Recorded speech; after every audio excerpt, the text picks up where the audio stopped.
अस्सलाम वालेकुम दोस्तों। कमालिया में एलपीजी माफिया सरकारी रेट को ठेंगा दिखाने लगा। 3 रोज कबल हुकूमत और ओगरा ने अवाम को बड़ा रिलीफ देने का दावा किया। एलपीजी की कीमत 67 रुपए 33 पैसे फी किलो की कमी कर दी गई और सरकारी नरख 241 रुपए 43 पैसे फी किलो मुकर्रर हुआ। मगर कमालिया की अवाम के लिए ये नाम नहाद रिलीफ सिर्फ कागजों की हद तक साबित हुआ।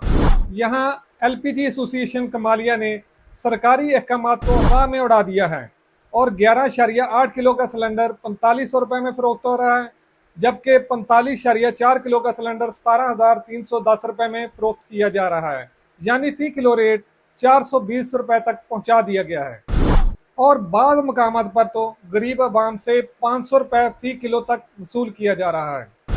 सवाल ये पैदा होता है, जब हुकूमत कीमतें कम करती है तो इसका फायदा अवाम तक क्यों नहीं पहुंचता? क्या ये सब मकामी इंतजामिया और प्राइस कंट्रोल कमेटियों की मिलीभगत है, या फिर माफिया इतना ताकतवर हो चुका है कि हुकूमती नरखनामे के वो महज मजाक समझकर खुलेआम लूटमार जारी रखे हुए है?